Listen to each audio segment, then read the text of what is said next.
seated.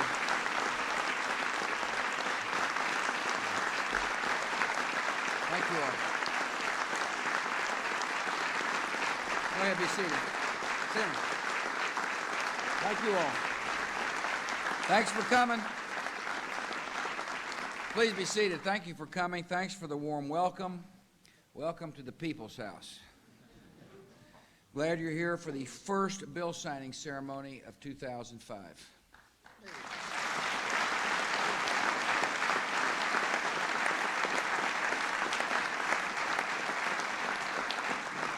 The bill I'm about to sign is a model of effective bipartisan legislation. By working together over several years, we have agreed on a practical way to begin restoring common sense and balance to America's legal system. The Class Action Fairness Act of 2005 marks a critical step toward ending the lawsuit culture in our country. The bill will ease the needless burden of litigation on every American worker, business, and family. By beginning the important work of legal reform, we are meeting our duty to solve problems now and not to pass them on to future generations.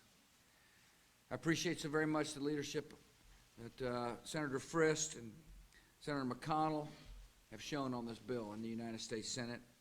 I want to thank Senator Chris Dodd and Senator Tom Carper and Senator Craig Thomas as well for working in a bipartisan fashion to get this good bill to my desk. I appreciate Congressman Jim Sensenbrenner as well as Congressman Lamar Smith joining us today.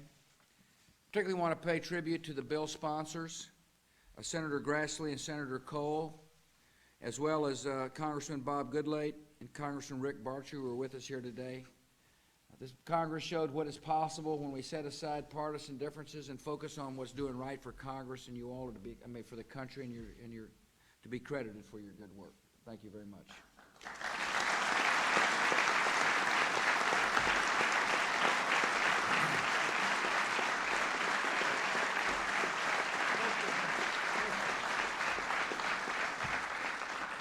I welcome our new Attorney General. Oh, right there. How quickly they forget in Washington. Al Gonzalez. Proud you're up here, Al. Hector Barreto, the SBA. Thank you, all the business leaders, community leaders, consumer groups who care about this issue. Thanks for your hard work. Thanks for being patient. Thanks for not becoming discouraged. And thanks for witnessing the fruits of your labor as I sign this bill. Class actions can serve a valuable purpose in our legal system. They allow numerous victims of the same wrongdoing to merge their claims into a single lawsuit.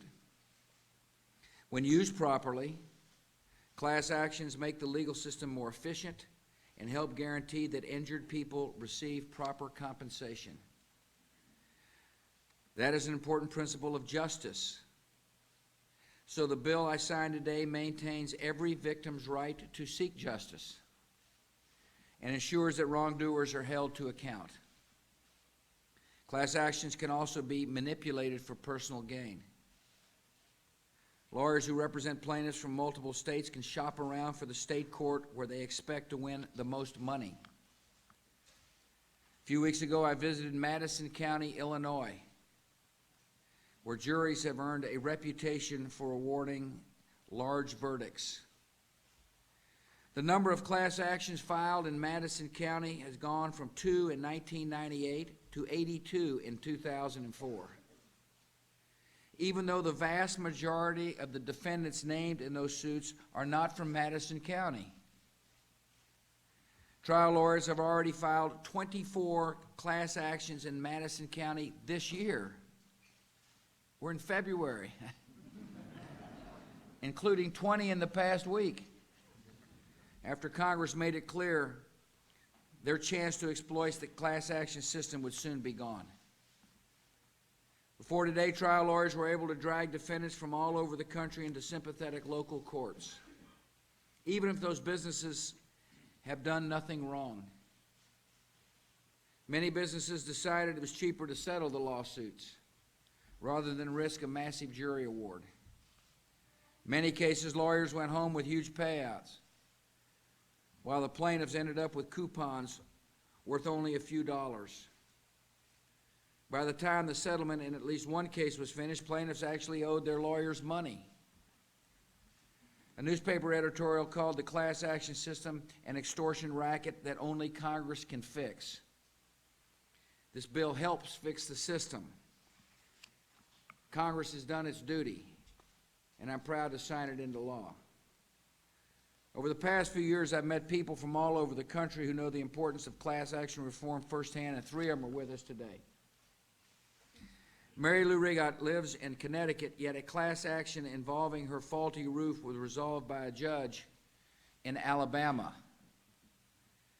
The award covered only a fraction of the cost of new shingles, but that wasn't Mary Lou's biggest problem. She had no idea she was part of the class action in the first place, and no one had contacted her about her award. She only learned by accident when she called the company about her warranty. And then she found out there was nothing more she could do. Hilda Bankston is with us. And her late husband used to own a drugstore in Fayette, Mississippi. Their business was doing well until the store got swept up in massive litigation just because it dispensed prescription drugs for a certain drug, just because prescriptions for a certain drug. She had to sell the pharmacy 6 years ago. But she's still getting dragged into court again and again. Here's what she said: "My husband and I lived the American dream until we were caught up in what has become an American nightmare." Alita is with us. She was part of a class action against a company that made faulty televisions. When the case was settled in Madison County, Illinois, Alita's lawyer took home a big check while she got a $50 rebate on another TV built by the same company that had ruined the first TV. Here's what she said: "I'm still left with a broken TV. He got $22 million. Where's the justice in this?" I want to thank you all for letting me use your stories, not only here, but during different events we've had in highlighting the need for class action reform. Because this act will help ensure justice by making 2 essential reforms. First, it moves most large interstate class actions into federal courts. This will prevent trial lawyers from shopping around for friendly local venues. The bill will keep out-of-state businesses, workers, and shareholders from being dragged before unfriendly local juries or forced into unfair settlements. And that's good for our system, and it's good for our economy. Second, the bill provides new safeguards to ensure that plaintiffs in class action lawsuits are treated fairly. The bill requires judges to consider the real monetary value of coupons and discounts so that victims can count on true compensation for their injuries. It demands settlements and rulings to be explained in plain English so that class members understand their full rights. These are needed reforms. It's an important piece of legislation. It shows we're making important progress toward a better legal system. There's more to do. Small business owners across America fear that one junk lawsuit could force them to close their doors for good. Medical liability lawsuits are driving up the cost for doctors and patients and entrepreneurs around the country. Asbestos litigation alone has led to the bankruptcy of dozens of companies and cost tens of thousands of jobs, even though many asbestos claims are filed on behalf of people who aren't actually sick. Overall, junk lawsuits have driven the total cost of America's tort system to more than $240 billion a year, greater than any other major industrialized nation. It creates a needless disadvantage for America's workers and businesses in a global economy, imposes unfair costs on job creators, and raises prices to consumers.